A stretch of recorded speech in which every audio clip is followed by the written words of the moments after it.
हरे कृष्णा। आप सभी भक्तों का अनमोल स्टोरी वॉइस चैनल परिवार में दिल से स्वागत है। तो आइए मन में भगवान का ध्यान करते हुए सुनते हैं आज की महात्म्य कथा। भाद्रपद का 10वां दिन सुबह का समय था। राज्य के मंदिरों में शंखनाद हो रहा था और गलियों में बच्चों की खिलखिलाहट गूंज रही थी। कल जन्माष्टमी और सेवा संकल्प की भावना से लोग अभी भी उत्साहित थे।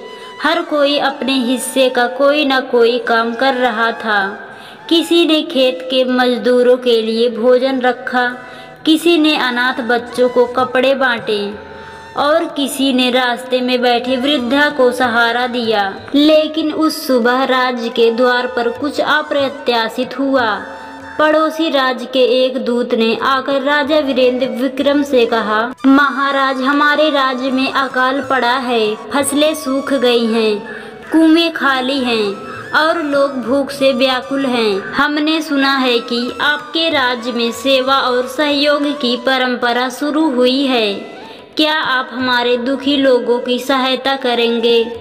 राजा कुछ क्षण मौन रहे, फिर उन्होंने सभा बुलाई जिसमें नारद मुनि, वेद व्यास जी और तीनों गांव के प्रतिनिधि उपस्थित थे। राजा ने कहा, हमने संकल्प लिया था कि कृष्ण की भक्ति केवल भजन और पूजन तक सीमित नहीं होगी, बल्कि सेवा के रूप में प्रकट होगी। आज समय आ गया कि हम उस संकल्प को अपने राज्य की सीमाओं से बाहर ले जाएं। अगर हमारे पड़ोसी भूखे हैं और हम शांत बैठे तो यह कृष्ण भक्ति नहीं होगी।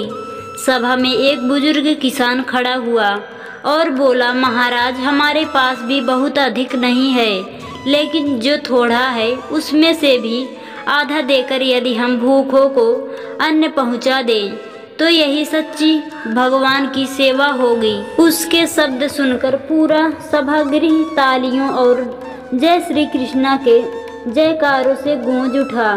तभी नारद मुनि बोले, राजन, यही तो कृष्ण का संदेश है। जो तुम्हारे पास है वह बांटो। कृष्ण ने गीता में कहा था, जो भी कर्म करो, जो भी खाओ, जो भी दान दो, वह सब मुझे अर्पण करो। यदि तुम भूखों को खिलाते हो तो वास्तव में भगवान को ही भोजन कराते हो।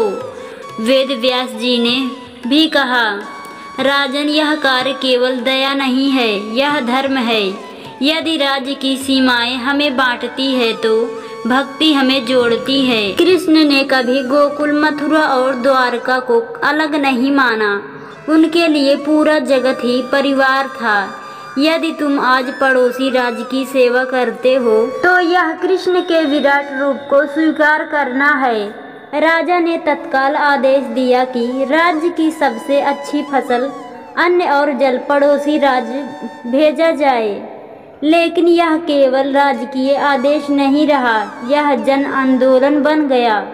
हर गांव से लोग अपने हिस्से का अनाज, कपड़े, औषधियां और यहाँ तक कि अपने गहने भी ले आए। कृष्णपुर की एक माँ ने अपने बेटे से कहा, बेटा, यह मिठाई जो मैंने तेरे लिए बनाई थी, आज उसे उस भूखे बच्चे को खिलाना है जो दूर के गांव में बैठा रो रहा है। यही तेरे कान्हा की सच्ची सेवा है। कुछ ही दिनों में दर्जनों बैलगाड़ियां पड़ोसी राज्य की ओर रवाना हुई। उन गाड़ियों पर केवल अन्न नहीं बल्कि लोगों का प्रेम और भक्ति भी लदा था।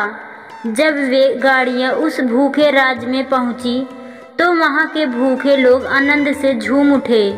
एक माँ ने आंसू भरकर कहा, आज मुझे लगा कि स्वयं कृष्ण हमारे गांव आए हैं, क्योंकि भूखे बच्चे के आंसू पोंछना ही तो कृष्ण का असली चमत्कार है। इस घटना ने दोनों राज्यों के बीच गहरी मित्रता पैदा कर दी। पड़ोसी राजा स्वयं आया और राजा वीरेंद्र विक्रम के चरणों में झुककर बोला, आज आपने जो किया है वह केवल दान नहीं बल्कि धर्म है। हमने देखा है कि कृष्ण भक्ति कैसी होनी चाहिए। अब से हम भी हर वर्ष भाद्रपद के इस अवसर पर सेवा और संकल्प का उत्सव मनाएंगे। वेद व्यास जी ने इस क्षण को देखकर कहा, आज मुझे लगता है कि यह भूमि केवल एक राज्य नहीं रही बल्कि एक धर्म भूमि बन गई है। जहाँ लोग एक दूसरे की सीमाएं नहीं देखते, केवल दुख और सुख देखते हैं, जहाँ सेवा ही भक्ति है और भक्ति ही राष्ट्र सेवा। उस रात जब लोग अपने घर लौटे तो हर हृदय में एक नया गर्व था। उन्होंने समझा कि कृष्ण केवल गोकुल या मथुरा के नहीं हैं, कृष्ण पूरे जगत के हैं और जो किसी के दुख को दूर करता है वही सच्चा कृष्ण भक्त है।